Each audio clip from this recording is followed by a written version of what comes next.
Welcome to TechTalk, where advertising and technology intersect. Today, I'm really excited because we are at the Trade Desk office with Tejinder Gill, who is the Managing Director for Trade Desk. And he has been leading operations here since they first came into this market in 2021. And he has had the misfortune of being bothered by me quite frequently. So I am so happy. Thank you so much for taking up the time. This is brilliant. Thank you, Shantanu. Privileged to host you in our office for the very first time in 4 years. So thank you for sparing time and good to have you here. Yeah, lovely. So we'll get right into it, into the meat of the matter, as it were, which is, of course, you guys are champions of the open internet, which I am going to come back to. Sure. But I would like to start with programmatic advertising because you guys, again, sort of, push the envelope in that sense. So in India, which is such a diverse market, can you tell us about the evolution of programmatic over here and where you see it going? Yeah, sure. So I think I started my digital journey around 2 decades ago with Yahoo. And I still remember the old days where we used to sign insertion orders, put it in a fax, and then somebody will book a campaign. And that is how digital used to get booked. That is like legacy. Then probably last 10 years, it evolved to something called as programmatic guaranteed, which was like, hey, you have X impressions to be booked at Y price and reserve a buy. But actually meaning of programmatic is more to do with auction buying, right? And I think that's the true form of programmatic where the world is heading. India is still somewhere in the middle, I would say. It's evolving, but it'll take time because this ecosystem needs to be led by marketeers and supported by publishers. And I feel very, very strongly that time has come where it will now change the trajectory from here on. Okay. And so speaking of that trajectory, because now within digital itself, it is diversifying so much. And so to come back to the open internet, because everyone seems to think it's just the space outside of 2 big giants, but it's a lot more complex than that. I mean, could you sort of break down what the open internet actually means outside of all these silos? Yeah, like such a great question. I think 4 years ago when we opened our office in India, we tried to define open internet by 2 things: the reach that it brings to the table and what is open internet. So just to simplify, open internet is everything outside the big techs, which is anything CTV, audio, news, all the content that we watch on premium internet, like that umbrella is called as open internet. The good news is that open internet reach is at par with the walled gardens, right? We have done many researches in the last 2 years, which clearly shows that we are marginally ahead of walled gardens. And very interestingly, I've also seen marketers changing and leading the change where they're building open internet first strategies, right? And that's a big shift I think CPG brands are bringing to the table. And the reason why is because they are saying, let's target the premium internet audiences first, because they are the users who can afford good cars, they have the purchasing power, and then do the second phase of planning, which is more on user generated content, right? So I think the evolution is happening, the change is happening as you and I speak. Right. And you mentioned CTV, which is such a dynamic space right now. And as more and more advertisers come on to CTV, and especially with tentpole events like IPL, which is a great way for sort of brands to sort of explore the space, could you sort of tell us about CTV and OTT advertising in general, whether it's fast or? Yeah, I think CTV, different numbers are getting quoted. Let's assume roughly 35-40 million devices are in action today. But if you look at the linear TV households, that number stands anything around 220 to 240 million. So the headroom to grow is like immense. Right. I strongly feel, CTV journey might be something similar to what the mobile phone journey was like when Jio came into existence probably 10 years ago. And the beautiful thing about CTV is the largest screen in your house, right? It is measurable. It is not dependent on cookies. Right. And if that is the most important, I would say, marketing tool for marketers today.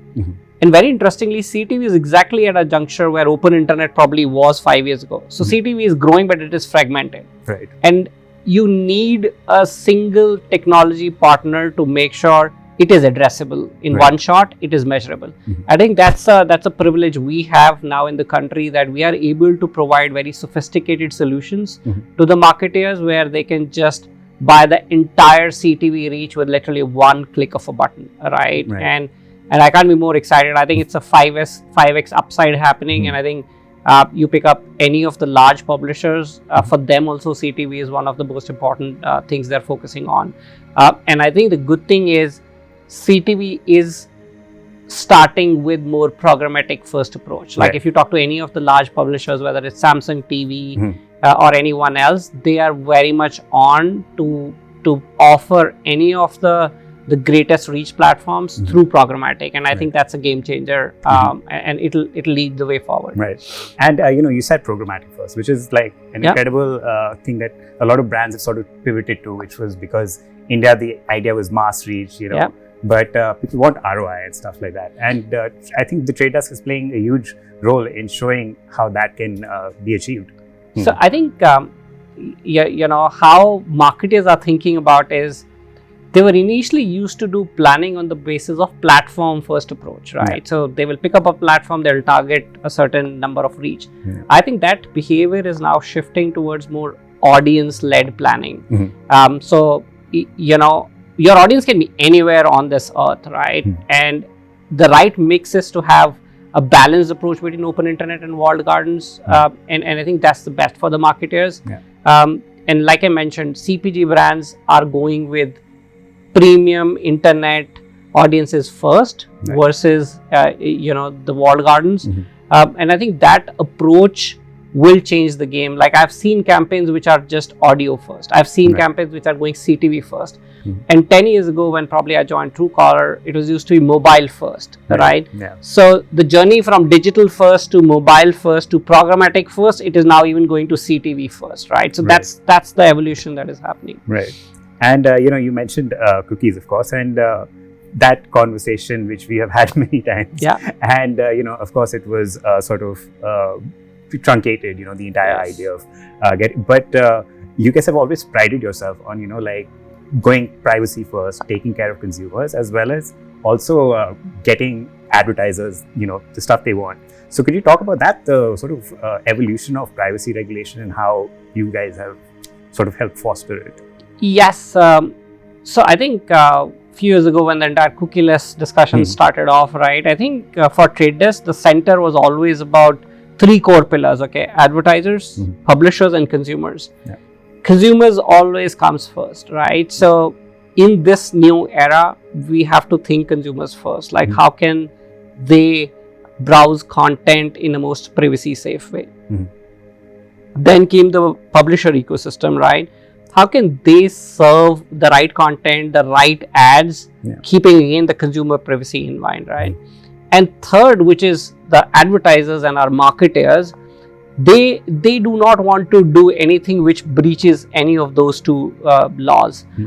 With that evolution, we launched our Unified ID 2.0 solution, which is interoperable, and I think that we have got such a phenomenal response in India and globally from the market, that both parties, which is advertisers are also signing it and publishers are signing it, which is bringing an amazing match rate to the table, right? So that is just a very different level of integration which is happening between the two universe. Right.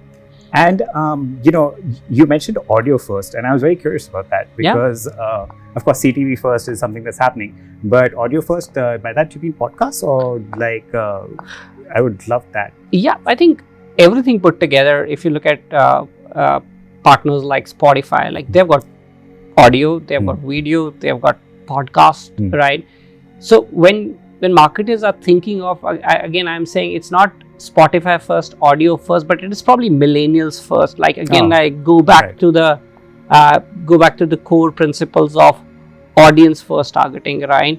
We're so tuned to all of this, like when you look back that, hey, should we do Spotify first? But it's all boils down to the kind of quality of audience Spotify has, and that is shifting the behavior of marketers towards these amazing platforms.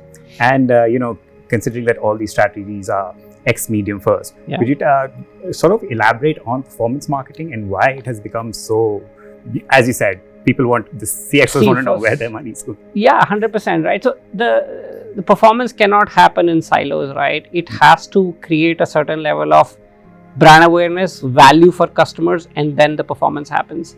And I think at Trade Desk, we have solutions across the funnel like that helps the marketers. And we always recommend, like, as long as you can build that brand recall and aura around your product, the consumers will come. And I think the technology actually plays the straight line, I would say, structure on top of it, which enables and facilitates the ease of use. And I think one of the biggest challenges when we entered India, when I heard from marketers, was probably 2-3 things. One was like, hey, open internet is fragmented. Like, I don't want to talk to 20 publishers and 3 measurement partners, 4 data partners. Right. I think we have brought that ease of use. UID 2.0. Right? Yes, exactly. Right. Second was choice. Like, marketers said, where shall we go? And we were like, hey, you have got so many choices, right? And I always love to give a very simple example of building a marketplace, right? In very layman terms, like building a buffet, right, of dishes. Yeah. We want every partner to come and actually serve their dish on the table. And when a marketer is ready to come, he should see elaborate dishes, right? And pick up the dishes of their own choice. And that's why I think our marketplace quality team also holds a very high standards, right? They only allow you to put a dish on that marketplace which is safe to eat, which qualifies all the ingredients, right? So you don't need to worry about when you are into that safe ecosystem. Yeah. So that was choice was a second challenge I heard from marketers. I would say transparency. They were like, hey, it's like one-way street, like it's a black box thing. It goes in, but I'm not getting anything out of it. And that's again challenge in those boardrooms happening. Right. And the fourth one was measurement, right? If I spend X dollars, how can I get real business outcomes out of it, right? Can you measure it? Can I apply my learnings of, let's say, NDTV campaign on Spotify, right? Right. And I think all these things have helped us to grow and to take the market to a very, very different ecosystem, market and the entire ecosystem to a different level. I feel the future of, I would say open internet, Trade Desk especially, is, I think every impression in the country should be bought and sold through this marketplace. And by that I mean, if anyone is enabling any pipe, whether it's a data partner, an inventory, or a measurement, they hold high standards. And same responsibility holds with the marketers as well, that they need to trust this marketplace and should encourage buying programmatically. If that happens, I think in 10 years, this world will be very, very different. And this world will be more than dependent on machine than people, right? And I think that is where the future lies. You and I have spoken about AI so much at times, and I think the beautiful combination is man and machine. For any publisher in the country, we strongly believe they will always have these marquee properties, right? It could be a sports event, it could be a show. I think all that should be still evangelized by their teams, but anything below that, right, should be executed and enabled programmatically. Let the demand and supply decide the right price, basically, right? So I think I'm personally very excited about where India, how fast India evolves. It is not about whether it will evolve or not, but I think in 4 years, the journey we have seen, I think we're very, very confident that I think market is ready for programmatic, market is ready for change, and we've got a fairly good welcome in the country. Yeah. And, one final thing. Please. As you mentioned, the future does look bright. And a lot of that future is going to be on the open internet. And, as I said, TTD is one of their champions. And so just within TTD itself, like, is there anything that you would like to talk about, which we can, like a closing thought for our viewers, that what it's doing in the space? Yeah, so I feel there are probably 3 or 4 big trends we are foreseeing in India, right? One is the retail media piece, right? I think we're doing interesting partnerships. and I was sitting in a meeting, and somebody said, "Retail media needs trade desk," right? Yeah, absolutely. Yeah. And that was such a privilege to hear that statement. That hey, again, all these retail media are becoming like mini walled gardens, but they again need a partner like Trade Desk who's very open and wants to build a solution for the industry, being the first in class. Second is entire migration from linear TV to CTV, like we spoke about it. That's the second one I feel. Third is audience based buying. Buying basis on platform, buying 1 million reach here and 1 million here. It's old school, I would say. Third is bringing efficiencies in the supply chain, and I think this is something that I'm very, very excited about. A buyer and a seller, like it's a marketer or advertiser, and there's a publisher. There's so many. This supply chain is slightly opaque right now. And I think where we are working very, very hard with the ecosystem is how can we make this supply chain more and more transparent, right? So that the net effective media dollars for the marketers go up significantly, right?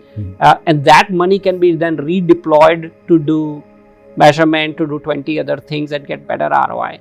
So I think these are 4 things I personally feel would be very, very exciting. And I think the last one is, which is very big in matured markets, is live sports programmatically, right? We are just starting off there, exactly. But if you look at how entire soccer, NBA, like some of those large sporting events are served programmatically, it's amazing. So we have a huge headroom to grow. Cricket is our religion, right? How can we build tech which enables something like as big as cricket programmatically is very, very exciting. And I think we are all working towards it, like our product and engineering teams, on how can we bring that to a country like India, which will be very unique in nature. And so thank you so much. And now you know where to go for your open internet needs.